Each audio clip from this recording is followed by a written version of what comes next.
Bom dia, boa tarde, boa noite, boa madrugada. Você está escutando o Way Downtown Podcast. Eu sou Eduardo Gomes. Eu sou Eduardo Araújo. E eu sou o Bruno Fará. E no episódio de hoje, no episódio 3, vamos estar falando aí da segunda parte da Conferência Oeste, falar aí da real nata da Conferência Oeste, falar aí dos times aí que estão brigando por playoffs, que podem surpreender aí na próxima fase da temporada. Estão animados, amigos? Com certeza. Muito. Então, vamos aí para o começo do episódio. Antes de a gente começar a falar dos times, vamos trazer novidades que a NBA vem nos trazendo nos últimos dias. Primeiramente, duas notícias bem grandes, né? O Justice Winslow e o Marvin Bagley estão confirmados fora da temporada, né? O Winslow teve uma nova lesão, mais uma na carreira dele, e não vai jogar pelos Grizzlies, né, nessa volta aí. E o Bagley machucou o pé de novo e tá fora da temporada, né? Essa temporada que vem sendo um verdadeiro inferno pro Bagley aí do Sacramento Kings, um jogador que até agora jogou apenas 13 partidas em toda a temporada e vem sofrendo de um problema que não tá acontecendo para a maioria dos jogadores da classe dele, até pelo ritmo de jogo, né? Que é a evolução. Você vê o Trae Young evoluindo, tendo um grande jump, o Luka tendo um jump cabuloso, o Jaren Jackson Jr. evoluindo, todo mundo na classe, até o DeAndre Ayton, todo mundo evoluindo, e o Bagley estagnado no mesmo jogador que ele era basicamente ano passado, pela falta de ritmo do jogo, né? Mas temos mais novidades, Araújo? Temos sim mais desfalques aí para o início aí da temporada. Patrick Beverley e o Montrezl Harrell do Los Angeles Clippers saíram ambos por motivos pessoais da bolha. E o Austin Rivers também, que foi por problema de saúde, não foi por problemas pessoais. Mas devem voltar antes do fim de semana para retomada da temporada regular. E também tivemos aí uma notícia quentinha de última hora que o Wojnarowski soltou para nós aí. O setorista da ESPN falou que o Sabonis já saiu da bolha, teve uma lesão aparentemente séria no pé, já saiu da bolha para buscar tratamento. Fará, em falar no recomeço da temporada aí, você podia falar um pouco mais pra gente sobre os amistosos aí, né? Então, estamos tendo os amistosos aí desde terça-feira já. Desde quarta-feira tivemos amistosos. Na quarta-feira tivemos os jogos dos Clippers contra... Tivemos os jogos dos Clippers e do Miami. Ontem, no caso, na quinta-feira, teve o jogo do Milwaukee e o jogo do Lakers. E hoje está tendo o jogo dos 76ers. Uma novidade da bolha é que a NBA vai implementar uma maneira dos fãs participarem da arena via internet para dar a sensação de um jogo ser dentro de casa ou fora de casa. Informações interessantes aí. E antes de começar de fato a puxar, trazer um pouquinho mais de detalhes sobre os amistosos, né? Na quarta-feira, o Farah comentou aí, o Clippers jogou contra o Orlando Magic, vencendo a partida. Destaque, na minha opinião, para o Lou Williams, que teve mais de 22 pontos. Tivemos a vitória aí do bizarro time do Denver Nuggets, com o Jokic jogando na posição de armador. O time acabou vencendo o Washington Wizards. Destaque aí para o Troy Daniels, saindo muito bem do banco com 22 pontos. Tivemos aí um jogo que me deixou até mesmo um pouco assustado, que foi a partida entre o New Orleans Pelicans e o Brooklyn Nets. O Brooklyn Nets extremamente desfalcado. O Pelicans acabou vencendo por mais de 30 pontos de vantagem. Foi uma atuação bem sólida do coletivo dos Pelicans. Destaque aí para o Nickeil Alexander-Walker, do Edwin Moore e do Brandon Ingram, respectivamente com 14, 14 e 12 pontos. E aí, para fechar a quarta-feira, tivemos uma partida entre Sacramento Kings e Miami Heat. O Heat acabou saindo vencedor. Liderando em pontuação, tivemos Duncan Robinson com 18 pontos. O Farah também assistiu esse jogo e o cara estava simplesmente on fire no início da partida, principalmente. Tava mesmo e tava compensando pelo Tyler Hero, que tá voltando de lesão. O primeiro jogo dele, desde que parou a temporada. E que tava construindo a muralha da China com os tijolos, viu? Errou muita bola para 3. Não teve uma atuação muito boa. Realmente, apesar dos 15 pontos, o Tyler Hero teve muitos problemas de eficiência nessa partida. Na quinta-feira, o que seria ontem, que a gente está gravando o podcast na terça-feira, dia 24 de julho, o Milwaukee Bucks acabou vencendo o San Antonio Spurs por 21 pontos. Destaque para ele mesmo, o cara que pode ser jogo de pré-temporada, pode ser jogo de playoff, pode ser jogo de temporada regular, qualquer coisa ele vai destruir. Giannis Antetokounmpo teve 22 pontos na vitória do Milwaukee Bucks. Outro jogo da quinta-feira, tivemos aí o Indiana Pacers contra o Portland Trail Blazers. O Indiana acabou vencendo por 3 pontos. Foi um jogo que teve disputa até o final, apesar que estava um terrão de ambos os times, mas teve disputa até o final. Destaque aí no Indiana Pacers para o Justin Holiday, com 16 pontos, excelente aproveitamento para 3 pontos. E aí, o jogo que inclusive foi transmitido na ESPN aqui no Brasil, nós tivemos Dallas Mavericks e Los Angeles Lakers, uma partida que o Fará também assistiu, assim como eu, e foi um jogo bem interessante, não é mesmo? Eu achei o jogo extremamente interessante e foi um jogo bem disputado até o terceiro quarto, até metade do terceiro quarto, que foi quando o Frank Vogel decidiu colocar os reservas dos reservas em quadra do Lakers, enquanto o Dallas ainda estava rodando um pouco de jogadores da rotação. Por isso o Dallas abriu uma vantagem que foi sendo diminuída ao longo do quarto quarto, mas eu como fã dos Lakers, eu achei que foi um jogo extremamente bom. Deu para ver o John Waiters jogando, J.R. Smith e o rookie, o Tyler Horton Tucker, e os jogadores da D-League como o Alex Antetokounmpo e o Devontae Cacok. O Caruso não jogou porque ele teve uma lesão nas costas, aparentemente não é nada sério, e ele deve voltar para os próximos jogos. Destaque aí para a equipe do Dallas Mavericks, o Seth Curry, que em 15 pontos teve 15 pontos, não, meu Deus, 15 minutos, teve 23 pontos e não errou um arremesso sequer, o Seth Curry. Desempenho realmente impressionante. E para fechar a noite, nós tivemos aí Phoenix Suns e Utah Jazz, a equipe do Phoenix Suns aí que teve como principal destaque o coletivo da equipe, né? Mikal Bridges com 14 pontos, Dario Saric com 12, DeAndre Ayton e Devin Booker, ambos com 13 pontos, né? E no time do Utah Jazz, o time ainda voltando aos poucos e tal, destaque aí para o Donovan Mitchell, que teve 17 pontos. E no dia de hoje, o jogo que literalmente acabou de acabar, eu estava assistindo aqui, contra o Memphis Grizzlies. O grande destaque da partida não foi nem um jogador em si, mas foi o Ben Simmons arremessando de 3 duas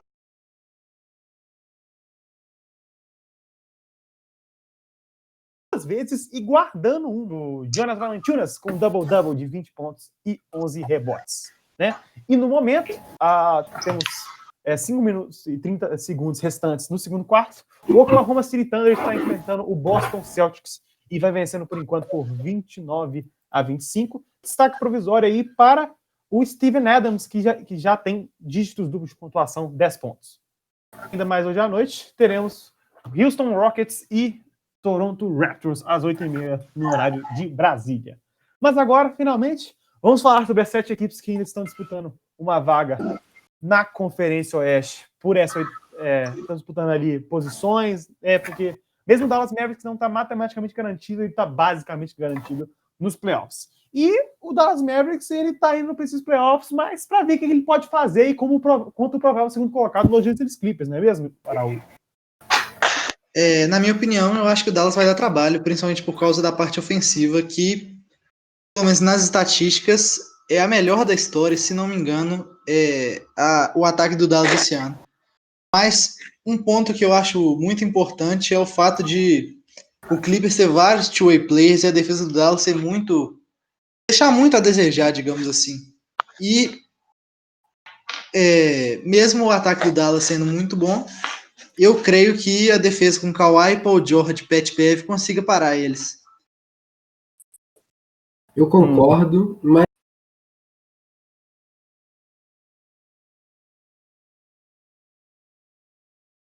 o que eu acho é que do Houston Rockets, ou até mesmo o Utah Jazz, porque a diferença de jogos, o Utah Jazz está um ponto à frente, um jogo, né? Uma vitória à frente do Oklahoma City Thunder, do Houston Rockets e do Dallas Mavericks.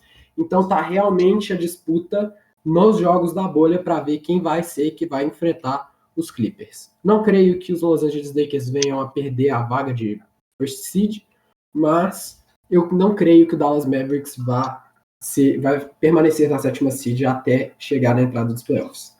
Tá realmente uma bagunça aí, essas últimas decisões de vagas, quem tá tudo muito aberto ainda para a volta da bolha, né? São 3/4 desfalques, por assim dizer, confirmados. Dwight Powell rompeu o ligamento do joelho, não rompeu o ligamento do joelho, não, desculpa. Rompeu o Aquiles durante a temporada regular mesmo, antes da parada por causa da pandemia do coronavírus. Já não ia jogar de qualquer jeito. O Willie Cauley-Stein, ex-pivô do Sacramento Kings, teve uma passagem pelo Golden State Warriors e foi trocado próximo da deadline para o Dallas Mavericks. E não vai jogar por uma questão familiar. Ele está junto com a sua esposa, espera um filho, provavelmente na época dos playoffs, então ele decidiu por não jogar.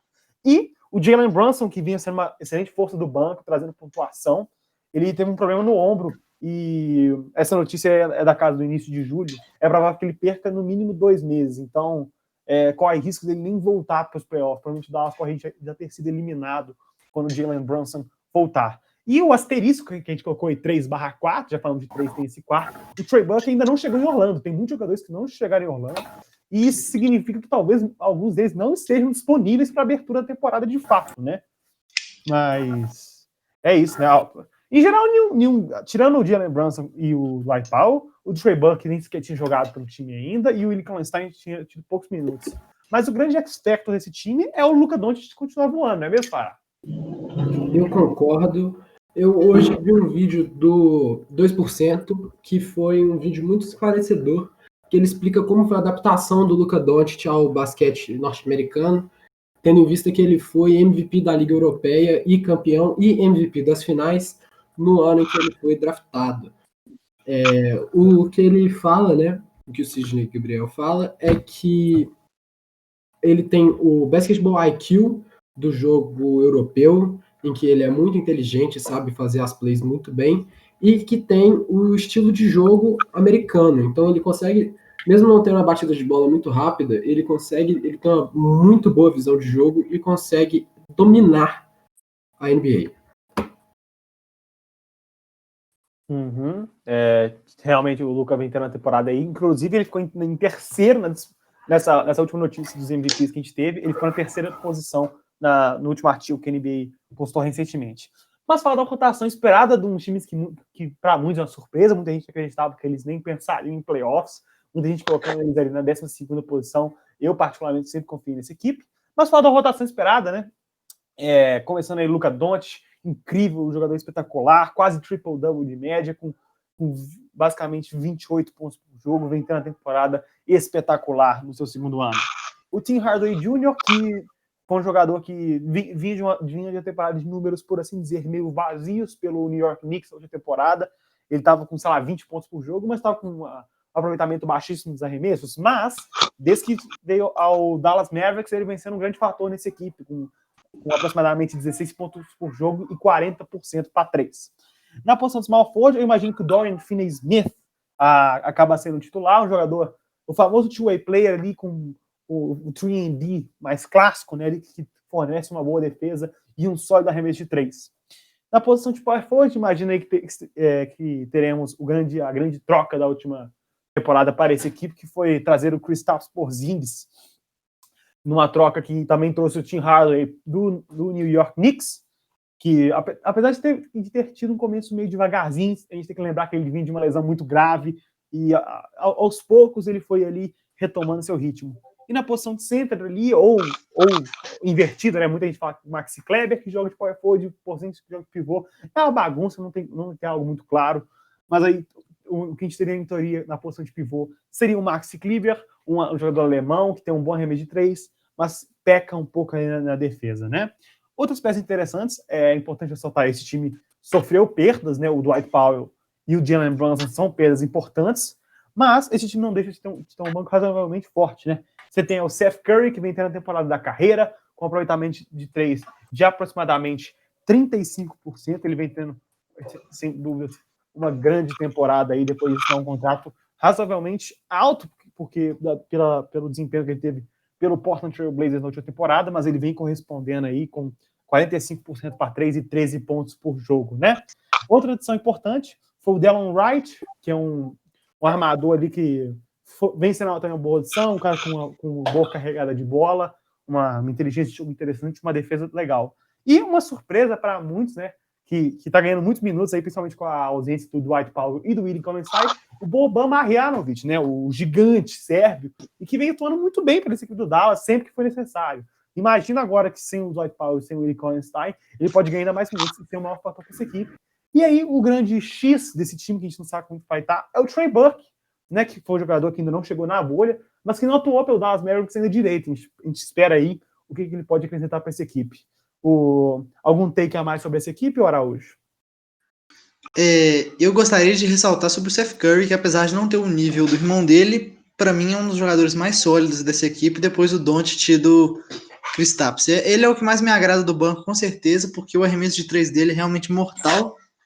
Ele é um jogador inteligente também, seleciona bem os arremessos, e eu acho que vai ser interessante ver ele tendo mais minutos nos playoffs. Eu concordo com o que vocês disseram em gênero, número e grau. E lembrando que o Seth Curry está tendo a segunda temporada com maior aproveitamento para 3, se eu não me engano, né? Vou até conferir. Eu já estou com a página aqui do Seth Curry aberta. Só não está melhor que na temporada de rookie dele, que ele literalmente jogou 2 jogos e estava com 100% para 3. Mas das temporadas que ele realmente teve algum fator para a equipe dele, né? É o career high de aproveitamento de 3, aproximadamente 45,3%, o valor exato. Uhum. Ele está quase com 50-49 no clube, faltando apenas 6% de aproveitamento da linha de lance livre para alcançar esse feito, né? Grande temporada do Seth Curry até agora, grande temporada. Mas aí então, falar do Houston Rockets, né, uma equipe muito polêmica aí, muita gente não gosta do James Harden e tal, mas para mim, a grande dúvida desse aqui para mim é esse small ball rolando nos playoffs, e principalmente com um possível encontro contra o Denver Nuggets de Nikola Jokic. Mas e aí, gente, vai funcionar ou não vai? Araújo. Eu acredito que vai funcionar, porque o próprio small ball já funcionou com outros times, não que esse time seja do mesmo nível, mas o small ball já foi muito efetivo com o próprio Golden State Warriors, que foi uma dinastia aí, muito recente, e o fã de basquete com a memória fresca para essa época aí do Golden State Warriors, domínio do Steph Curry e companhia. Mas eu acho que é um esquema que funciona sim, mas gostaria de ressaltar que o Mike D'Antoni não é um técnico que tem um foco defensivo, digamos assim. E também eu não sou fã do James Harden. O Westbrook, eu tô gostando muito da temporada dele, mas a ineficiência do James Harden, para mim, é o maior problema desse time, porque o small ball do Golden State Warriors funcionava de forma a deixar o Curry e o Thompson, que são arremessadores muito eficientes, ficarem abertos para chutar de 3, mas com o James Harden sendo, digamos, um ball hog, falando uma linguagem mais informal, eu acho que esse esquema não encaixaria tão bem assim, não teria uma transição tão boa para os playoffs, principalmente tendo em vista do adversário, que é o Denver Nuggets, e tem um estilo de jogo mais ou menos oposto ao do Houston Rockets. Eu acho que não, se for realmente confronto Denver Nuggets e Houston Rockets, eu não levaria muita fé nesse time. Eu concordo com as afirmações, mas o que eu venho a dizer é que no final da temporada, antes da pausa para o coronavírus, eles deram uma mudada na rotação em que o Westbrook começou a receber bastante mais bola do que o James Harden estava recebendo, né? Eles começaram a dividir mais a bola, porque são 2 jogadores muito dominantes, né? E nisso que o Westbrook começou a jogar melhor, o time do Rockets veio tendo um grande finalzinho de temporada antes da parada, o que mudou completamente. Mas que o grande fator, na minha opinião, desse time é que se qualquer coisa acontecer com o PJ Tucker, esse time vai pro saco, porque eles não têm nenhum outro center, né, para colocar no lugar, além do Tyson Chandler? Tyson Chandler, que tá idoso e que não joga direito faz muito tempo, né? A gente vai comentar um pouquinho mais Isso. quando a gente for falar da rotação aí do Houston Rockets, né? Mas falar aí dos principais desfalques dessa equipe, você tem o Thabo Sefolosha, ex-Oklahoma City Thunder, que optou por não jogar.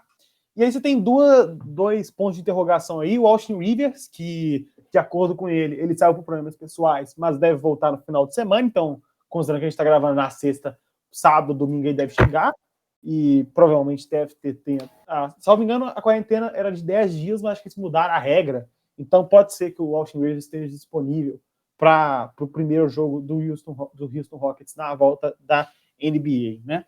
Mas, além dele, a gente tem que falar do Luc Mbamute, que foi um jogador que não teve time essa temporada e que foi contratado pelo Houston Rockets nesse período aí de off-season, entre aspas, que a gente teve aí tivemos aí várias contratações, e o Luc Mbamute foi um desses jogadores, mas ele ainda não chegou em Orlando. Então, não tem data para ele chegar, então não se sabe se o Luc Mbamute vai estar disponível na estreia. Mas aí a gente já comentou sobre o X-Factor, né, que é como vai funcionar esse small ball. O Westbrook foi um jogador que se beneficiou muito disso com aquele 5-out, né, todos os jogadores fora do garrafão, todo mundo aberto, disponível para arremesso de 3, e que melhora o jogo do Westbrook de maneira incrível, né, porque ele é um jogador de entrar no garrafão com força, e se ele tem espaço, pode ter certeza que ele vai entrar com tudo e vai buscar explodir aquele aro, né? Mas falar aí sobre a rotação do time, né? Nós temos aí o Westbrook, que vem tendo depois de um início de temporada um pouco lento e tal, ele explodiu na segunda metade depois do Houston Rockets ter adotado o small ball, que vem aumentando suas médias consideravelmente e sua eficiência, principalmente depois que ele parou de forçar os arremessos de 3 pontos, que todo mundo sabia que ele não era um bom arremessador, mas ele continuava arremessando, ninguém entendia. O tão polarizante jogador James Harden, né, com sempre suas médias de ponto altíssima, muitos questionam sua eficiência, e é sempre uma grande discussão sobre James Harden. O Daniel House Jr., que é um 3&D também, mais um desses jogadores dos Rockets que oferece o arremesso, né? E a adição foi próxima aí da deadline, que custou o Capela para o Houston Rockets, que adotou de vez o small ball, que foi o Robert Covington, que vem sendo uma excelente adição até agora. Ele é o perfeito 3&D, né? Aquele jogador que tem uma defesa de elite e também fornece sempre um bom aproveitamento nos arremessos. E o pivô, né, o homem em que o Houston Rockets tá dando todas as esperanças, é o PJ Tucker. Vou até conferir a altura dele aqui. É certeza que ele é o pivô mais baixo dele. 6'5". São 6'5", que traduzindo para médias dá 1,96, né? Se for analisar os pivôs, a média da altura do pivô é 6'11", né? O PJ Tucker é 6'5", bem abaixo da média. Mas a questão é que o PJ Tucker, além de fornecer o arremesso, ele é um defensor espetacular. É impressionante. Ele e o Drew Holiday, pra mim, são impressionantes. Como o cara é tão baixo, mas ele consegue guardar no post. É isso que mais me impressiona no jogo do PJ Tucker, né? E falar sobre outras peças interessantes da rotação deste do Houston Rockets. A gente tem o Eric Gordon, que recebeu uma extensão de contrato salgada nessa temporada, durante a off-season, antes da temporada começar. Muita gente questiona, tendo em vista que ele não é um jogador tão jovem e que vem sofrendo com lesões, né? E essa última temporada dele não vem sendo boa, tendo abaixo de 40% de field goal e abaixo de 32% para 3 pontos. Não é o tipo de aproveitamento que você espera de um cara que é um arremessador, um cara que vem do banco para pôr fogo no jogo. O Austin Rivers aí, que a gente coloca em xeque, se ele vai estar disponível, né? É um PG normal, né? Um cara que tem uma defesa decente, tem uma defesa ok, decente, é um jogador que oferece um mínimo de arremesso, e é um jogador bem mediano, por assim dizer, mais uma peça de rotação para o Houston Rockets. Você tem o Ben McLemore, que reviveu sua carreira, né? Um jogador que foi draftado na posição 7 pelos Kings no draft de 2013, muita gente questionou muito a escolha, e deu para ver como foi uma escolha bem questionável. Ele saiu do college sendo comparado com o Ray Allen, e tá bem claro para todo mundo que ele definitivamente não é isso. Mas ele vem sendo uma peça interessante para esse Houston Rockets, mais um cara que oferece o arremesso de 3, né? E um jogador que foi um jogador que foi pego na free agency, que foi o Jeff Green, que foi dispensado pelo Utah Jazz, mas que vem sendo uma boa adição para o Houston Rockets até agora. Mais um jogador que é capaz de oferecer o arremesso e uma defesa sólida para esse time de Houston, né? Tendo aí 41% para 3 nos 10 jogos que ele atuou até agora, antes da parada. E mais algum comentário sobre essa equipe do Houston Rockets, Fará? Eu creio que uma coisa que tem me falado, que eu tenho visto, é que provavelmente eles não vão manter o técnico, né, que é o Mike D'Antoni, para a temporada que vem, e que eu ouvi alguns torcedores do Rockets falando que eles poderão tentar uma troca envolvendo o Russell Westbrook. Porém, eu acho o contrato do Westbrook muito salgado para conseguir qualquer piece, sendo que eles não têm, o Houston não tem muita coisa para dar, né? Não tem muitos jogadores jovens de qualidade, e em vista desse contrato, eu não vejo eles conseguindo pegar muita coisa aí na off-season.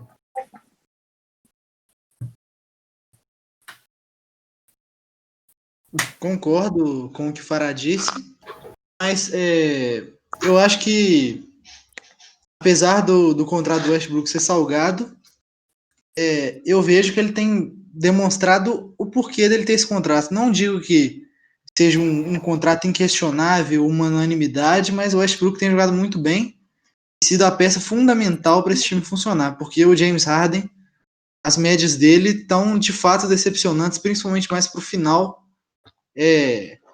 da temporada, antes da parada, né? Eu fiquei até um pouco impressionado com o James Harden. Ele está tendo as piores médias de aproveitamento desde a temporada de rookie dele, e se afastado um pouco das conversas de MVP justamente por causa disso.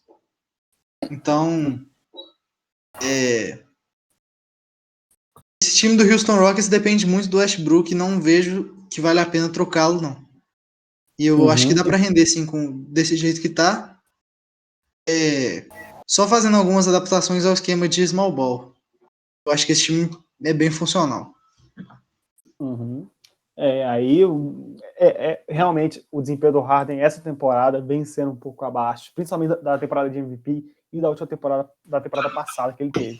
Mas agora falar sobre, para mim, tirando Dallas Mavericks, Memphis Grizzlies, a maior surpresa da temporada, né? O Oklahoma City Thunder, que vem surpreendendo todo mundo. E eu coloquei aqui como grande take desse time, qualquer coisa que vier é lucro, porque ninguém esperava que esse time estaria aqui, não é mesmo, Araújo? De fato, o Oklahoma se deu muito bem com a troca do Houston Rockets pelo Westbrook, porque muitos questionaram o contrato do CP3, que tem tido uma temporada sensacional, contrariando todas as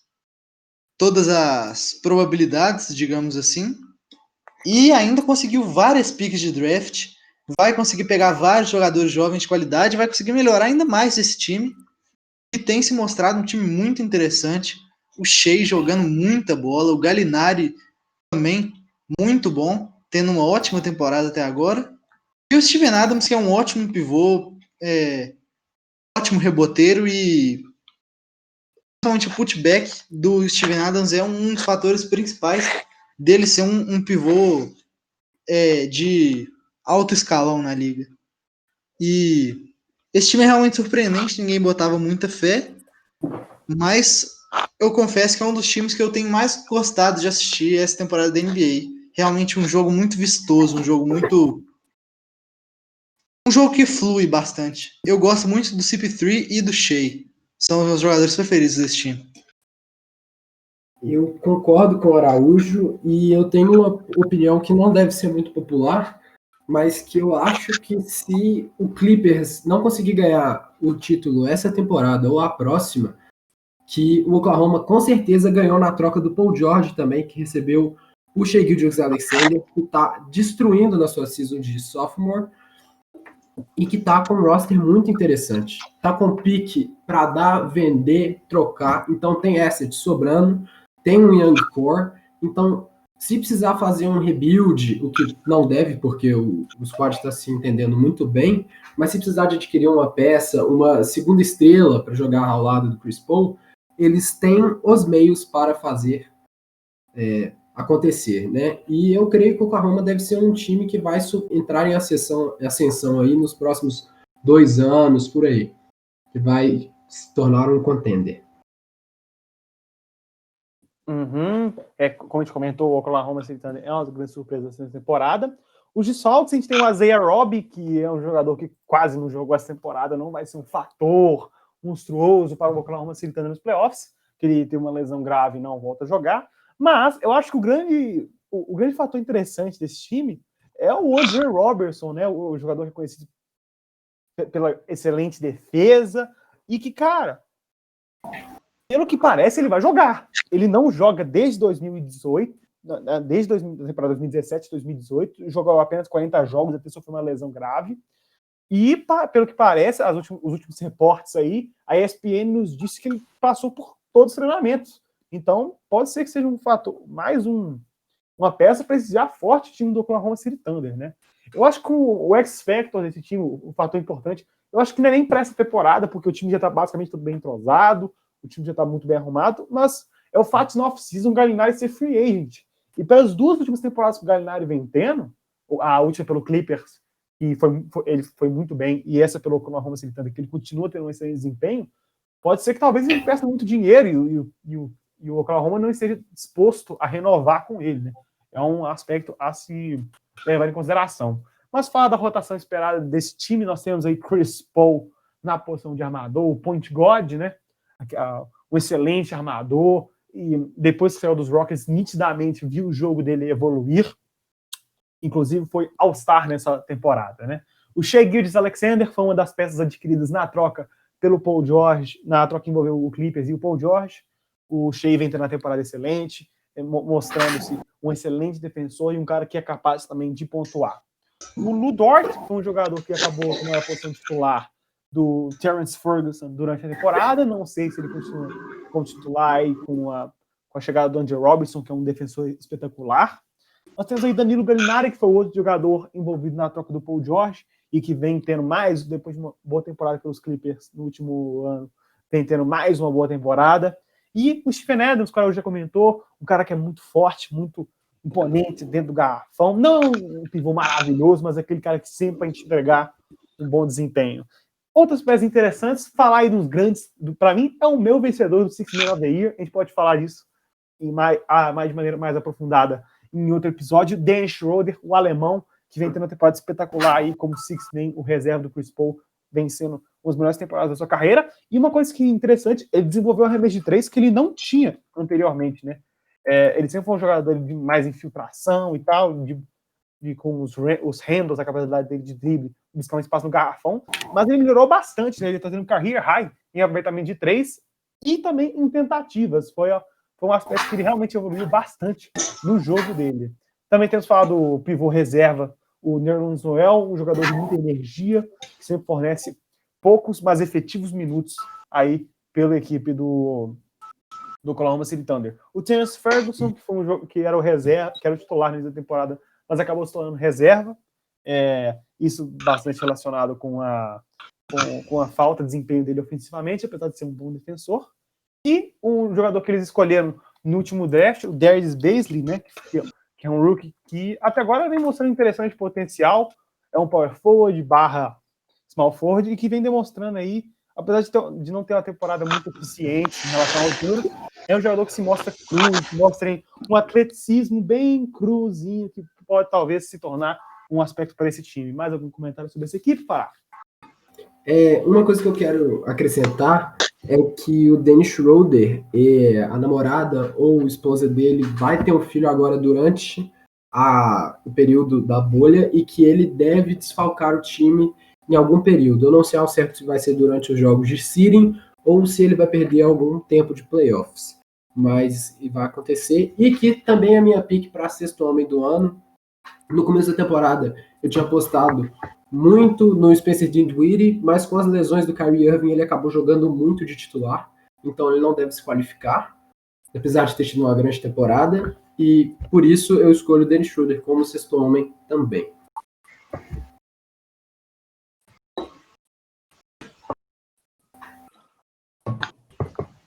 Então, portanto, vamos para aí a próxima equipe, o Denver Nuggets, né? E comentar, tipo assim, cara, é uma coisa que eu estava comentando antes da gente começar a ver, mas a gente comentaria sobre o Jokic magro. Mas parece que ele tá mais ou menos a mesma coisa. Eu tô sentindo ele um pouquinho mais rápido, imóvel, mas nada que vai tornar o Jokic um grande atleta, não. Eu espero talvez ali um pouquinho, uma pequena melhora defensiva, principalmente, mas nada de gigantesco na mudança de jogo dele, né? Eu acho que vale a pena citar os desfalques provisórios aí. A gente tem o Monte Morris e o PJ Dozier. O PJ Dozier não é um grande fator para essa equipe, mas o Monte Morris é o reserva imediato do Jamal Murray. É um jogador que não tem nem previsão para chegar em Orlando, né? E aí, que a gente comentou aí. Mais algum comentário aí sobre o Jokic e essa nova forma dele, Fará? Olha, eu vendo o scrimmage deles, mas eu acho que a gente pode desconsiderar, porque colocar o Jokic para jogar de point guard para mim foi uma piada, e que não encaixa nada com o estilo de jogo dele, mesmo que ele tenha perdido por volta de 40 pounds, que eles falaram, né? Que dá em torno de 18, 19 quilos por aí. E que eu acho que sim, ele vai ter uma melhora defensiva e que o jogo dele deve melhorar um pouco, tendo em vista que vai ganhar um pouco de velocidade lateral e melhorar a sua capacidade de jogo em si. Concordo plenamente, principalmente essa questão do Jokic magro, eu acho que vai afetar o jogo dele para positivo, na verdade, porque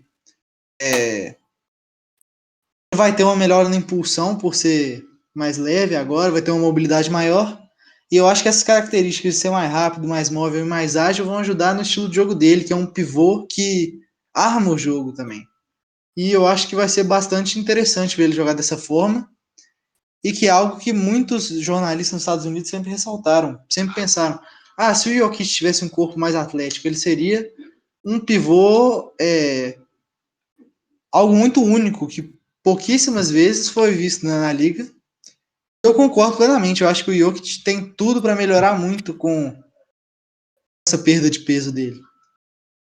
Já que ele nunca foi um jogador com uma presença de garrafão notável, assim, ele sempre foi mais exaltado pela sua inteligência dentro de quadra e pela sua ótima visão de jogo. Sem sombra de dúvida. O Jokic nunca foi aquele jogador que você vê destruindo todo mundo, garrafão, dancando na cabeça de todo mundo. Foi sempre aquele jogador inteligente, sabendo aproveitar os espaços no post, né? Mas fala da rotação esperada desse time, né? Não aquela bizarrice que a gente viu no scrimmage de ontem. Nós provavelmente teremos aí o Jamal Murray na posição de armador. O Gary Harris, que vem tendo ofensivamente uma temporada muito negativa, né? Vem tendo números abaixo aí do seu padrão. Vou até conferir os números deles aqui. Já abri a página aqui. Ele está com 42% de field goal e 33% para 3, bem abaixo das médias dele. A temporada passada já não foi tão boa, mas comparando com outras, foi pior, e foi ainda pior do que na última, que já não tinha tido uma grande temporada ofensivamente. Mas a defesa sempre vai estar lá, ele sempre vai ser um jogador muito inteligente no aspecto defensivo. O Will Barton, né, que é um jogador assim muito ágil, né, que faz umas bandejas muito bonitas e é um fator defensivo importante. Esse time dos Nuggets, que é um time muito organizado, tanto ofensivamente quanto defensivamente. Falar aí do Paul Millsap, que é free agent nessa off-season. O jogador que vem sofrendo com lesões nas últimas temporadas, mas não deixa de ser um excelente defensor de garrafão, mesmo com a falta de altura, e ser também um bom arremessador de 3 pontos e também dentro do garrafão. É um jogador muito completo. E o pivô desse time, já comentamos sobre ele, Nikola Jokic, o melhor pivô armador da liga, extremamente inteligente, sabe? Mesmo não sendo rápido ou muito ágil, só com inteligência ele consegue aproveitar todos os espaços do post. Fala sobre outras peças interessantes desse time. Nós temos aí o Michael Porter Jr., que tecnicamente é rookie, porque não jogou na temporada passada por uma questão de lesão, e vem tendo uma boa temporada, né? Ele demorou um pouquinho para entrar na rotação, mas quando entrou, ele entrou com tudo, tá aí com 7,5 pontos por jogo, 50% de field goal e 42% para 3, né? Vem sendo um fator importantíssimo para essa equipe. Nós temos aí o Monte Morris, que não sabemos quando ele vai chegar em Orlando, mas que se chegar é um fator muito importante, é um reserva muito sólido, bom arremesso de 3, jogador também muito inteligente. Temos aí o Torrey Craig, que não é um grande fator ofensivo, mas defensivamente é um jogador que se dá 110% dentro de quadra, é um fator muito interessante e importante. Temos o Plumlee, que sempre, apesar de não ser nem um décimo do Jokic, é um pivô que sempre, quando entra, faz o feijãozinho com arroz, faz a defesazinha dele, pega umas bolas do garrafão, sempre faz aquele feijão com arroz. E um aspecto que eu não tinha colocado na lista, porque eu fiz essa lista no final de semana, cara, o Bol, óbvio que a gente não pode extrapolar, foi só um jogo de entre aspas, pré-temporada e tal, mas ele teve um grande jogo com 16 pontos, 10 rebotes e 6 tocos. É interessante ver se o Bol vai ter minutos, como é que vai ser. Mas, Araújo, mais um comentário sobre essa equipe do Denver Nuggets? Eu gostaria de fazer um comentário, mas é sobre uma ausência no time, que é o Malik Beasley, que foi trocado pelo Denver Nuggets para o Minnesota Timberwolves e fez E o desempenho dele no Timberwolves tem sido realmente bastante satisfatório. Olha aqui. Desde que ele foi para Minneapolis, ele está com 20,7 pontos por jogo. 47% de field goal, 42% para 3 pontos. E tem jogado realmente muito bem o Malik Beasley no time do Minnesota. Desse time do Nuggets, eu acho que é um time muito bom e que tem potencial, sim. Creio eu que vai passar para a segunda fase dos playoffs e que deve permanecer na terceira seed, né? Não creio que deve perder posição para o Utah Jazz ou para os outros times, mas que eu vejo esse time com certeza indo para a segunda fase dos playoffs. É um dos times aí que podem, entre aspas, entrar aí como os grandes contenders. E falar de um time que é muito complicado a temporada desse time até agora, que é o Utah Jazz, né? Que muita gente comenta aí, o Gobert e o Mitchell teriam meio que se desentendido. O Mitchell e o Gobert foram os dois primeiros jogadores a serem diagnosticados com coronavírus, o que gerou a parada da temporada da NBA. Muita gente pergunta porque o Mitchell foi um dos caras que mais denunciou que o Gobert ele vinha sendo meio descuidadoso, tocando nas coisas de todo mundo, e que isso pode ser talvez um atrito para essa equipe, né? Começa pelo Araujão. Você acha que pode haver um atrito entre esses dois jogadores? Atualmente eu não tenho certeza, mas na época muito foi noticiado sobre o Mitchell não tá nem conversando com o Rudy Gobert, porque foi noticiado que o Rudy Gobert pegou o coronavírus tocando nos microfones dos jornalistas, tirando sarro, acabou passando pro Donovan Mitchell, que ficou muito estressado com isso. Eu acho que algo grave dessa forma não é superado assim em pouco tempo. Então eu acredito que sim, tenha havido um baque na química do time e o fator de entrosamento é muito, muito decisivo nos esportes coletivos, no basquete principalmente. E para essa reta final não é nem um pouco interessante você ter atrito dentro do seu elenco. Eu concordo com isso que você disse, Araújo, e que mesmo os dois tendo dado declarações que tá tudo bem atualmente, né, e que não tem nenhum problema, mas o Donovan Mitchell, que é um germofóbico assumido, né, ele tem essa coisa de ter uma higiene bem rigorosa, para ele ter pegado, ele falou que foi um dos momentos mais assustadores da vida dele, em declaração que ele próprio fez no Instagram, se eu não me engano. Então, que realmente gerou um atrito entre os dois. E são duas peças extremamente importantes para o time, né? Duas grandes peças, vão fazer uma terceira que sofreu uma grande lesão, tá fora do resto da temporada, do Bojan Bogdanovic, não o Bogdan joga no Sacramento Kings, a gente tá falando agora do Bojan Bogdanovic, que sofreu uma lesão grave, salvo engano, no joelho, e não vai atuar pelo resto da temporada. É uma perda gigantesca para esse time, o Bogdanovic. É um pontuador extremamente versátil. Ele teve 2 game winners na temporada, 2 buzzer beaters, né? Um contra o Milwaukee Bucks no corner, que foi incrivelmente incrível, e outro tão incrível quanto contra o Houston Rockets, que ele estava se movimentando, pegou a bola no catch and shoot, todo desequilibrado, arremessou e guardou a bola. É uma perda gigantesca para esse time, sem sombra de dúvidas. Não é mesmo, Araújo? Além de ser uma perda gigantesca, eu acho que entrar nos playoffs colocando Joe Ingles de small forward não é algo muito bom para se fazer, principalmente tendo em vista a competitividade da Conferência Oeste. Porque o Joe Ingles é um jogador bem mediano, bem meia boca, e eu não creio que ele tenha nível para ser titular de um time contender como o Utah Jazz tem sido nos últimos 2 anos. Um time que dá muito trabalho para o alto escalão, para a nata da Conferência Oeste. Eu acho que não é nem um pouco interessante você ter tanto Joe Ingles quanto o Royce O'Neal de titulares se você quer competir por títulos.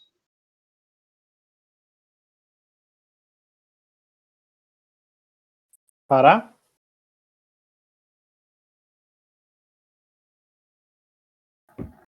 Eu concordo, eu estava em pausa porque não tem nada a acrescentar. Concordo 100% com o que o Araújo falou. Eu acho que essa rotação realmente é um pouco fraca, mas o time tem uma defesa muito boa com o Rudy Gobert e que, mesmo estando com essa rotação calejada aí, deve sim aguentar um pouco da pressão, né, imposta pela Conferência Oeste em si. Vamos falar sobre a rotação desse time, né? A gente tem aí o decepcionante Mike Conley na posição de armador. Um ano ruim para ele, tendo em vista que ele vem numa sequência de 3 anos, tendo em médias no mínimo 17 pontos por jogo. No ano passado, inclusive, ele teve 21. Essa temporada ele está reduzido a 14, com uma eficiência que está aos poucos melhorando, mas que no início da temporada, principalmente, estava horrível. Ele estava com tipo 35% de gol e tipo, 30% para 3.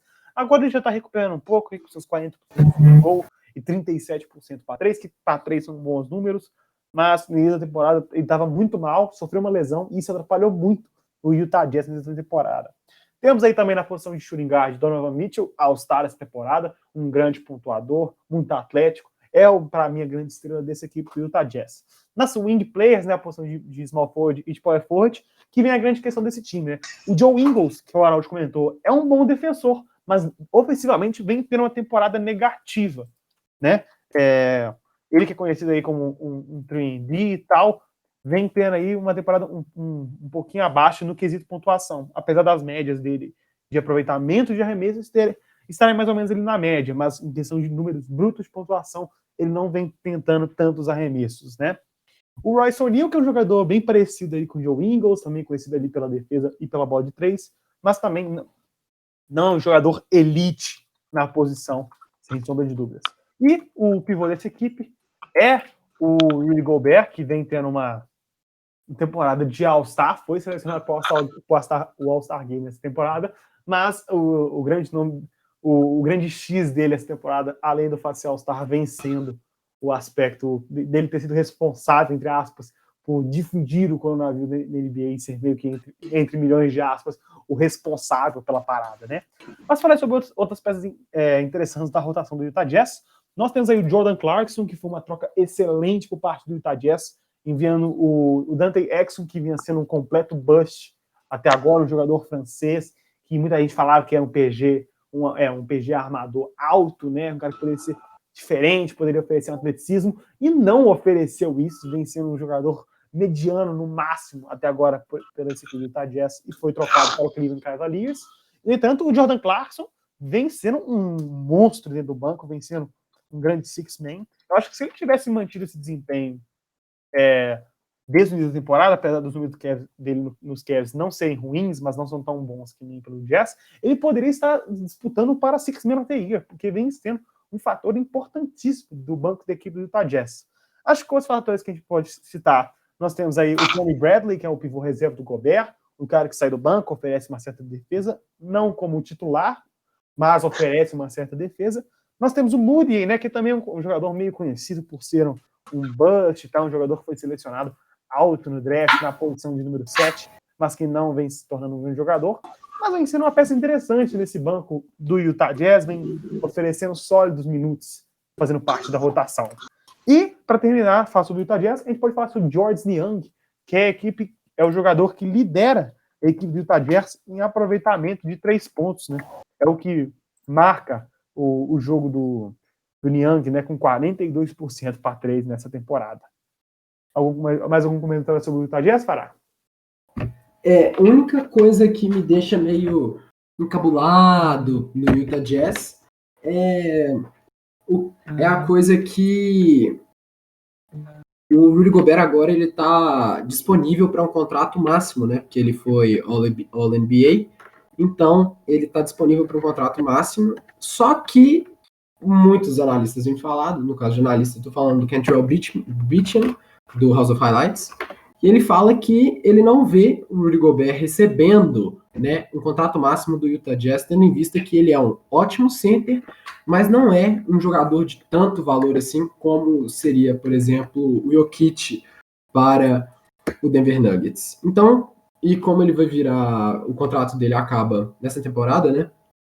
Pode ser que ele receba propostas de outros lugares que vão pagar melhor. E com essa briga entre ele e o Donovan Mitchell, tem que ver qual vai ser o futuro do Gobert, que é uma peça muito importante para o Utah Jazz.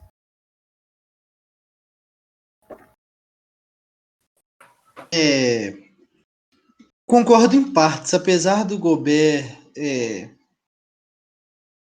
essa rixa aí com. Não sei se tem ainda, mas ter tido esse atrito com o Donovan Mitchell, eu acho que sim, ele vale o máximo, porque, na minha opinião, ninguém oferece uma defesa de garrafão tão sólida quanto ele na liga hoje em dia. E eu acho que se o Utah Jazz perdesse ele e substituísse por um center mais, digamos assim, mediano, eu acho que o time não manteria o mesmo nível, porque o Mike Conley não está entregando o que se espera dele, e o Donovan Mitchell eu não sei se seria capaz de carregar esse time nas costas e manter o mesmo nível, porque se for olhar jogadores em nível de elite desse time, é só o Donovan Mitchell e o Rudy Gobert, e eu acho que não seria nem um pouco interessante perder um jogador como esse. Eu daria o máximo para ele sem pensar 2 vezes. Aí comentando aí um pouquinho mais sobre o Utah Jazz. Agora vamos para o atual segundo colocado na Conferência Oeste, Los Angeles Clippers. É contender, tá indo para os playoffs para ganhar título, não é mesmo? Com certeza. Creio que esse time do Los Angeles Clippers é um time muito bom, tem das melhores rotações da liga, juntamente com o Milwaukee Bucks, que tem um banco extremamente profundo também. Então, o que eu creio é que esse time com certeza vai passar para a segunda fase. Não tenho certeza, porém, se vai para os finais de conferência, tendo em vista com quem ele pegar nas semifinais dos playoffs. Se for pegar algum center muito dominante, né? No caso que deve ser o caso, tendo em vista que deve pegar o Denver Nuggets ou o Utah Jazz, sendo que a rotação de centers dele, na minha opinião, é meio fraca, porque o Montrezl Harrell é muito bom, porém saindo do banco e joga com minutos muito limitados, porque se passar de 5, 6 minutos por quarto, o rendimento dele diminui bastante, sendo bem undersized na posição, e eu acho que o Zubac ele é um pouco fraco na posição. Então, se pegando, né, no caso, o Jokic, que agora tá magro, então pode ter uma grande mudança de jogo, e o Rudy Gobert, podem ser grandes problemas para esse time do Los Angeles Clippers. Eu sou suspeito para falar, porque eu sou um grande fã do Kawhi, sempre fui. Mas eu acredito que esse time tenha potencial para ser campeão, sim. Porque Kawhi e Paul George é uma dupla que é muito sólida em ambas os lados da quadra, tanto na defesa quanto no ataque. E o Kawhi é nível MVP, top 3 da liga, para mim isso é indiscutível. O Paul George, apesar de estar fazendo uma temporada abaixo do nível dele no Thunder, está jogando bem sim. E a defesa desse time me agrada demais, é um time muito bom defensivamente, muita energia, muito intenso. E para mim, um time tão profundo, com 2 jogadores do nível de Kawhi e Paul George, principalmente o Kawhi, que foi muito decisivo para um time do Toronto que é inferior a esse do Clippers, eu acho sim que esse time, se for campeão, não é surpresa nenhuma, porque o Kawhi já provou ser capaz de ser campeão, ser decisivo, e agora tem um time melhor ainda do lado. E eu acredito que esse time seja melhor que o Los Angeles Lakers por causa da profundidade. Mas o Lakers a gente vai comentar daqui a pouco. Mas sim, eu acredito que o Los Angeles Clippers seja o grande favorito a ser campeão da Conferência Oeste para mim. Comentar, mas é um time que vem tendo aí umas novas notícias que tá sofrendo com desfalques, né? O Montrezl Harrell pode sofrer com desfalques, né? O Montrezl Harrell é jogador do banco, grande força, muita energia saindo do banco, saiu da bolha por motivos pessoais e ainda não tem expectativa de volta. O outro que também passou por esse processo foi o Patrick Beverley e uma nova notícia aí, o Zubac está no caminho da NBA, mas outra notícia quentinha, hein? O Williams saiu da bolha também, por motivos pessoais. Também saiu da bolha. E está, de acordo com a notícia aqui da ESPN, está esperado para voltar em breve. Mas hoje, sexta-feira, ele saiu da bolha por motivos pessoais, né? E o outro jogador que talvez pode ressaltar como possível desfalque é o Landry Shamet, jogador que foi adquirido de uma troca com o 76ers na última temporada. Ele pegou coronavírus já em julho e, de acordo com o Shams Karania, que eu não sei falar o nome dele, pode ser que ele não venha a jogar ele não viajou com os Clippers e pode ser que nem venha a viajar para Orlando, né? Mas aí eu acho que um dos grandes fatores dessa equipe é o Marcus Morris, um jogador que os Knicks vinha tendo uma grande temporada, com aproximadamente 18 pontos por jogo e sendo um pontuador muito eficiente. Mas desde que veio ao Los Angeles Clippers, não vem sendo nada disso. O aproveitamento de field goal dele caiu para 38,6%. E o arremesso de 3, que vinha sendo o grande ponto positivo da temporada dele, com 44%, enquanto ele estava em Nova York, caiu para míseros 28,3%, atuando pela camisa do Los Angeles Clippers. E foi um jogador que eles gastaram, apesar de ser uma pick de fim de round, né? Tem que considerar que o Clippers gastou a pick de primeira rodada por ele. Então é importante ele começar a jogar, porque é um contrato expirante, acaba nessa temporada, e o Clippers gastou a pick de primeira rodada porque quer resultado agora. Não pode esperar a temporada que vem para ele entrosar com o time, não. É um jogador que veio para fazer um impacto imediato nessa posição de power forward que vinha sendo um pouquinho a fragilidade desse time. E não vem rendendo até agora, né? A grande dúvida sobre esse time é se o Marcus Morris realmente vai virar, não o jogador que ele foi nos Knicks, que é muito improvável, tendo em vista que ele está arremessando a bola muito menos, mas que ele, pelo menos seja um jogador funcional, porque ele não vem sendo isso até agora, né? Mas fala sobre a rotação desse time, né? A gente imagina aí o Patrick, se der tudo certo, né? O Patrick Beverley, que de acordo com saiu da bolha por problemas pessoais, recentemente postou uma carinha triste no Twitter, possibilidade que tenha sido o falecimento de algum parente, não se sabe ao certo, mas não tem expectativa de volta para a bolha ainda. Imaginamos que seja o armador titular. Paul George, que vem tendo uma temporada abaixo da temporada passada, mas a gente tem que considerar que a temporada passada foi possivelmente a melhor temporada da carreira dele, que ele foi em terceiro na votação de MVP. Então, é natural que não fosse uma temporada tão boa que nem a última, mas não deixa de tirar o fato que é uma temporada boa e ele é um defensor espetacular. Kawhi Leonard, né, o franchise player desse time, não tem muito a comentar sobre Kawhi Leonard, né? Finals MVP da última temporada, excelente defensor, vem melhorando seu playmaking, a sua armação de jogo, inclusive tem o primeiro triple-double da carreira esse ano, um jogador que apesar de já estar no auge, tanto de pontuação e tal, ele é um jogador que continua evoluindo. O Marcus Morris, que, né, vamos começar a jogar. O Ivica Zubac, que, apesar do Fará ter falado que não gosta muito dele, eu particularmente gosto muito do Zubac. Ele joga na casa dos 16 a 20 minutos por jogo, por dividir minutos com o Montrezl Harrell, mas eu particularmente gosto muito dos minutos que ele joga, ele é um pontuador interessante do garrafão e oferece uma defesa ok. Gosto de falar sobre outras peças interessantes da rotação. O Lou Williams, que está fora da bolha, mas a gente espera aí que esteja de volta em breve. Grande pontuador, vencedor do prêmio de sexto homem do ano 3 vezes, uma pelo Toronto Raptors, acho que pelo Toronto Raptors, e 2 pelo Los Angeles Clippers. O Montrezl, que foi um candidato a sexto homem do ano no ano passado, acabou não ganhando por causa de mais uma temporada espetacular do Lou Williams, mas também está fora da bolha, mas é um jogador de extrema força, não necessariamente força em algum aspecto técnico, mas ele é um jogador muito energético, é um jogador que luta por cada posse, Isso é o grande ponto positivo aí do Montreal Seattle. Você tem o Red Jackson, que foi um jogador contratado via free agency. Ele negociou um buyout do seu contrato com o Detroit Pistons e acabou assinando com os Los Angeles Clippers pela free agency, vem sendo um bom PG reserva aí para o Patrick Beverley. O Jamichael Green, que é um power forward ali, que também consegue jogar na 5, tem um bom arremesso, é um stretch 4. E você tem a principal contratação nessa off-season que a gente teve aí nesse período da pandemia, que foi o Joakim Noah, que pouco deve jogar para esse time, mas uma contratação mais curiosa dessa equipe aí do Los Angeles Clippers. Mais algum comentário sobre a equipe, Fará? Eu acho que o Noah, essa é a maior chance do Noah conseguir o anel, né, que ele não tem, e que ele foi contratado no final, logo antes da temporada ser encerrada por causa do coronavírus, num contrato de 10 dias, que se estendeu por 4 meses aí, né, bastante tempo aí até voltar à temporada.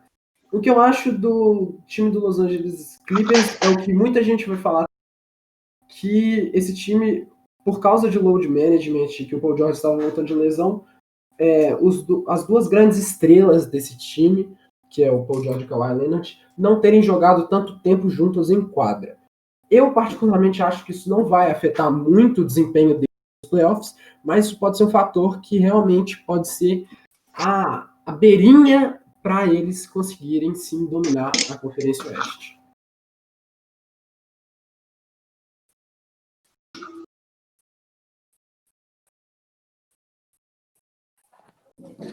Então, tendo em vista o comentário do Fará, vamos então falar sobre o líder da Conferência Oeste atualmente, que é o Los Angeles Lakers, o time do Fará, que, vamos concordar, né? Todo mundo aqui concorda que é contender, não é mesmo? Para mim não é só contender, como é o meu favorito ao título, e eu vou falar mais disso depois. Araújo, pode falar aí, por favor. Concordo que seja contender sim, mas favorito ao título, tipo, favorito absoluto, eu não acho não. Eu acho que ainda tem. O Milwaukee eu não tenho certeza se está acima, mas o Los Angeles Clippers para mim é mais time.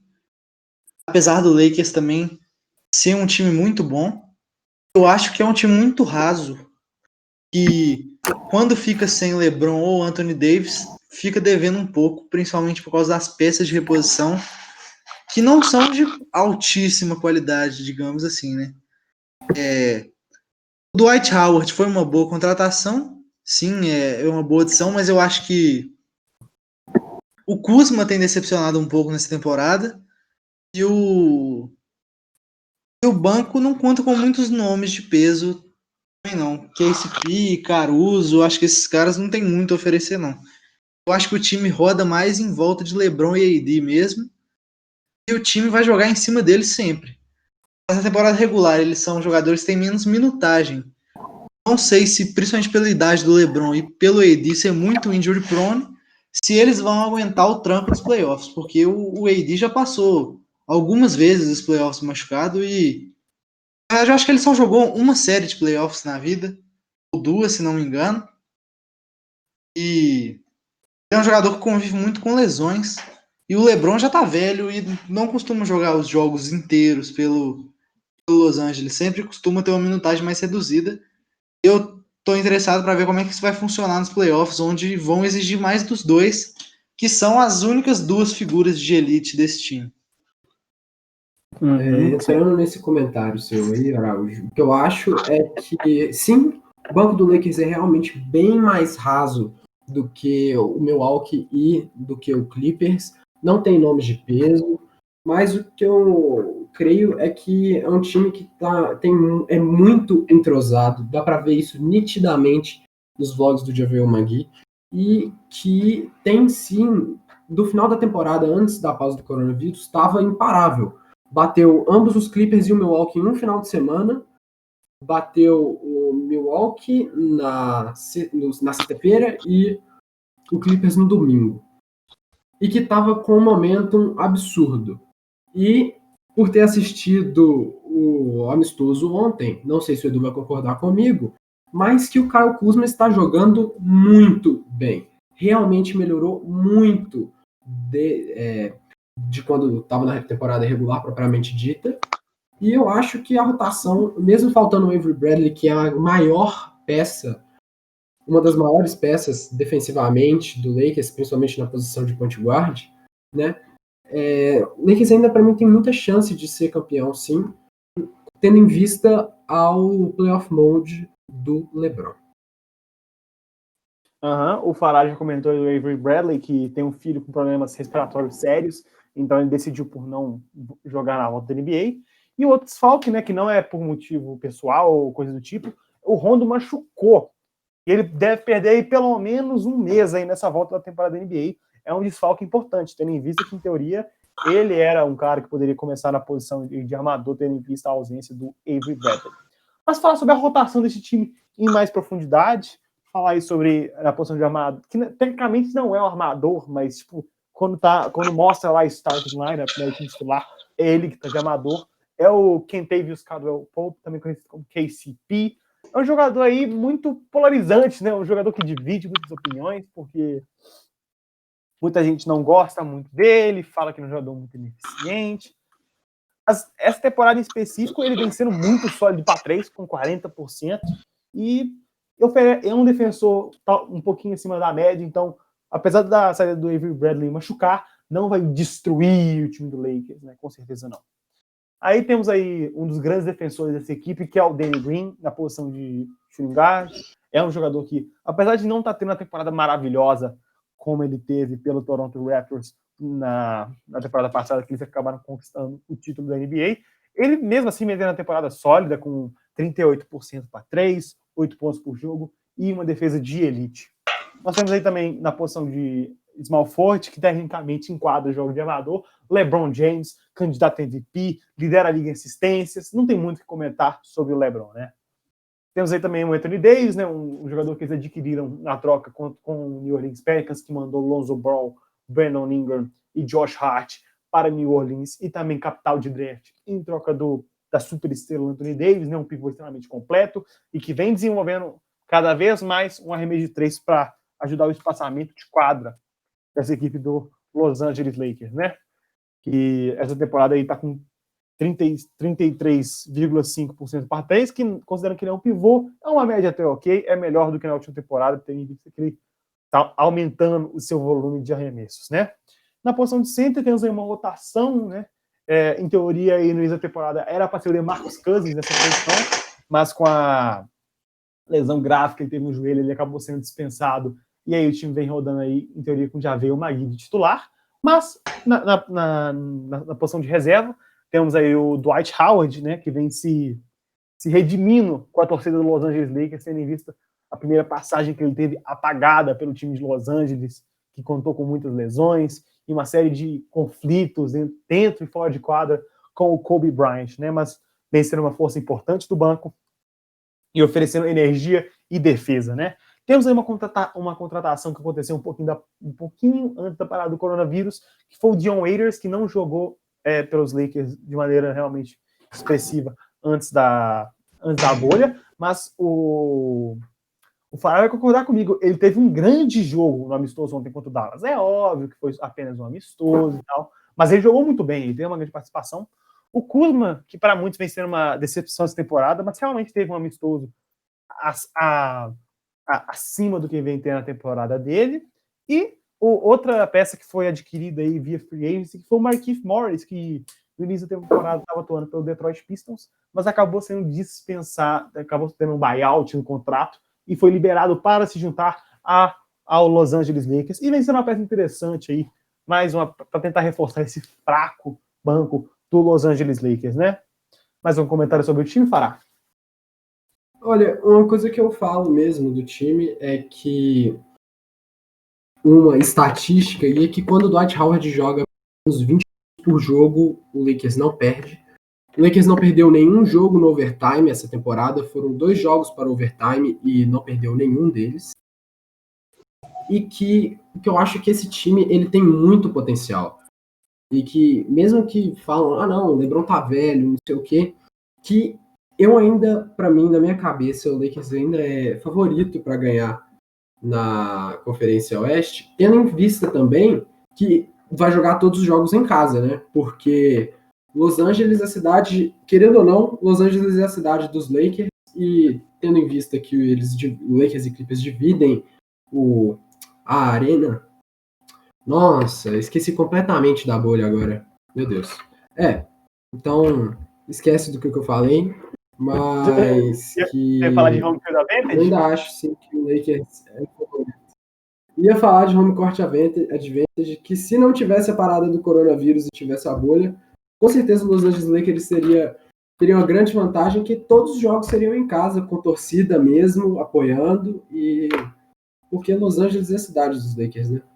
E uma coisa também que eu acho que vai impulsionar o time muito, o que eles estavam, foi falado principalmente na hora que aconteceu, com a infeliz morte do Kobe Bryant, que como o LeBron fala nos seus posts, é a revenge season, né? Eles vão vingar aí, e tendo uma grande, não diria uma pressão, mas uma grande influência disso em busca do título e trazer Los Angeles ao grande pedestal que merece o time do Lakers. Uhum.